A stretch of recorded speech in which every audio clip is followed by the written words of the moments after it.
I knew she was going to be great, and I knew that we needed a really great point guard to give us a shot, right? That we had some other pieces, but when you got her, that's when you started to really see that this kid was wired so differently and what she could do. I mean, she makes the extraordinary ordinary. Clark's arrival in the WNBA hasn't just made noise, it's created a shockwave. Her game is elite, her personality magnetic, and her impact impossible to ignore. She's not only changing how the league looks, she's changing how it feels. From coast to coast, fans are pouring in, drawn by her star power. Meanwhile, teams across the league are scrambling, searching for ways to slow her down, a job that's proving much harder than expected. Clark isn't just a trending name, she's the headline. Naturally, WNBA head coaches are fielding questions about her at nearly every press conference, and while most try to stay neutral and avoid stirring drama, Caitlyn's influence forces their hand. Whether they like it or not, they have to talk about her. Most of the comments stick to basketball, her shot selection, her court vision, her matchup challenges. But if you listen closely, there's more being said than what's on the surface. Because between the lines, that's where the real story lives. So keep watching, because what these coaches are really saying might reveal more than just game strategy. It might tell us exactly where Caitlin Clark is headed in this league, and how far she's about to go.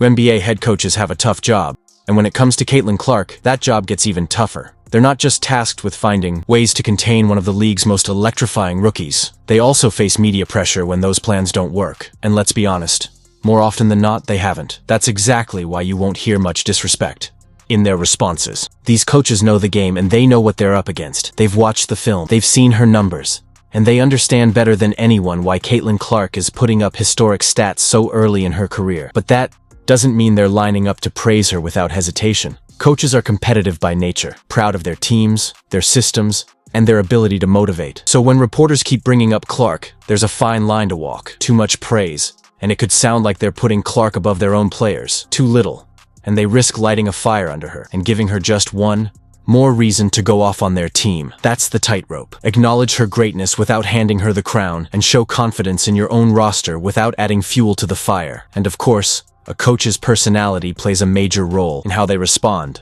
Some are careful, some are cryptic, but a few, they say exactly what they think, like Las Vegas Aces head coach Becky Hammon. A 6-time WNBA All-Star and former league assist leader, Hammon has the credibility and the courage to speak her mind. She's seen the headlines, heard the debates, and isn't afraid to cut through the noise when it comes to Caitlin Clark. And what she said, it was blunt, honest, and pure Hammon. I think she's amazing. I watched every time I possibly could. And our league loves her. This has nothing to do.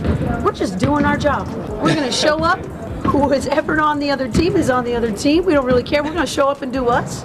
And so I think this narrative of like everybody hating on Caitlin Clark, and even the black and white thing, knock it off. It's not there. Becky Hammon didn't dodge the question. She made it clear. She respects Caitlin Clark, but she also made sure to stand up for the women who've been grinding in the WNBA for years. The ones who've welcomed Clark not with open arms, but with tough love. To Hammon, that's not hate. That's the standard.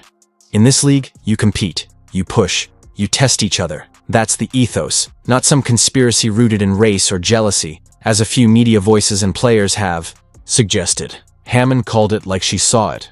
Clark's reception isn't about who she is off the court. It's about what she represents on it. A new star, a challenge, a target. And maybe it's time everyone stopped inserting Clark into every viral headline and just appreciated what she does best. Hoop, the truth, the mesh. Most coaches and players would love to have Caitlin Clark on their team. They know what she brings. Vision, shooting, leadership, energy. But since they don't have her, they downplay the hype. It's the classic case of sour grapes. Say, they wouldn't want what they can't get. Nowhere was that more obvious than in a moment from Minnesota Lynx head coach Cheryl Reeve, one of the most respected voices in the league. Back when Clark was still lighting up college basketball at Iowa, Reeve was asked about the idea of tanking to secure a high draft pick and land a star like Clark. Reeve didn't hold back. She had something to say, not just about Clark, but about the culture of winning, and what kind of message chasing losses sends to a locker room. You're going to ask me privately, are we going to tank for Caitlin Clark and like that? Like, it's just not how I would do things. If Glenn came to me and said, Cheryl, I want you to do that, I probably would step aside and say, let someone else do that. I don't believe in that. I think if you get there organically and that's what you deserve, great. I am never going to try to be in that situation. Caitlin Clark might make you want to lose every game, but not here. Plenty of coaches quietly share Cheryl Reeve's views on tanking, but when she said it out loud, she didn't hold back. Her comments were direct, maybe even a little over the top. The idea of intentionally losing games to secure a better draft position is controversial for a reason. It's a tactic many see as unsportsmanlike, one that often backfires and sends the wrong message to a locker room built on competition and pride. But Reeve went a step further, name-dropping both a team owner and Caitlin Clark herself. That part? Probably unnecessary. After all, there's no concrete evidence that any team intentionally threw games to land Clark, even if a few near the bottom of last year's standings may not have lost sleep over it, especially considering the strength of the incoming draft class. Since then, though, something's changed. Reeve's tone has shifted. Whether it's respect earned on the court or perspective gained off it, her recent comments about Caitlin Clark have taken on a different energy, and what she's saying now, it's genuinely impressive. I believe growing her physical strength and her ability to exist in spaces against bigger, stronger athletes than what she faced in college. So obviously a future Hall of Famer, and has had a great impact on the game. Young players rarely light up the league overnight. They need time to adjust, to grow, to feel the rhythm of the pro game. So when the Indiana Fever opened the season a little shaky, no one was shocked. Caitlin Clark was still finding her footing, still adapting to a faster, tougher level of play. But something started to shift. As Clark grew more comfortable in her new surroundings, the entire team began to move differently. The plays were sharper, the chemistry stronger, and the confidence more visible. It wasn't just about one player adjusting, it was a ripple effect, and the Fever were starting to feel it. Stephanie White, the reigning coach of the year, and a former Fever player, herself, has been watching closely from the sidelines, now as the head coach of the Connecticut Sun. And when asked about the Fever's evolution during Clark's rookie campaign, her response was both insightful and telling. She didn't just comment on Clark's talent. She pointed out how her growth was lifting the entire organization. Well, I think anytime you're a young team that's really growing into yourself, the understanding of one another, the timing, the pace, the connectedness just wasn't quite there early. It's there now. Everybody on the floor understands how, when, and where Caitlin Clark can get them the ball, and so they get there. This might be the most cool-headed analysis of Clark's season we've heard all year. Yes, it's true. The Fever stumbled early. Their offense lacked rhythm. Their defense broke down too often, and it showed in the standings. But that rough start wasn't a failure. It was a foundation being laid.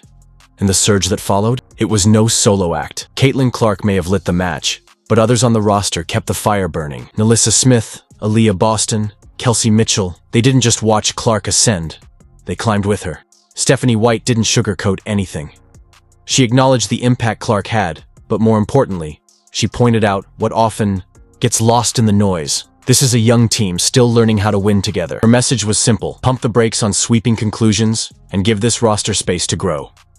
That grounded perspective is one shared by several of the most respected coaches in the league, people with front row seats to Clark's development and the best minds in women's basketball. One of those voices is Sandy Brondello. The Australian-born coach of the New York Liberty didn't just talk about hype or headlines. Her insight came from game film, from the matchups her own team had against Indiana. And when she was asked about Caitlin Clark, she didn't hesitate to focus on what matters most, the basketball. Look, she's a great young talent, and you have to remember that she's a young talent. She's coming into the WNBA for the first time. She's going to be a really good player. I know that much. But it's hard coming in as the number one. When's the last time a number one pick has come in and dominated from the start? And I think she's had some really good moments. For sure, she had 20 in the first game, and you were able to keep her to single digits in that last game. But very capable. Can't leave her open. So I think the whole game plan's around her, and she's going to be a player that will continue to grow because I think she's a quick learner. She's got high basketball IQ. So she's going to be okay. It's not talked about enough. The immense pressure placed on Caitlin Clark, a college phenom, a media superstar, and the number one pick in an exceptionally strong draft class. When you factor all that in, her transition to the pros looks even more impressive. Coaches like Sandy Brondello have thrown their entire defensive playbook at her, and yet Clark continues to adapt and evolve. It's becoming clear she's on the path to becoming a far more complete player. But her true ceiling? No one can predict it yet. Still, Clark isn't getting an inch of space, on the court or in the media room. Count Los Angeles Sparks coach C.T. Miller among those who believe it's still possible to slow her down. After his team split a tough series against the Fever, Miller didn't hold back in praising Clark's talents, but he also made sure to highlight his own team's defensive adjustments. Here's his double-edged take.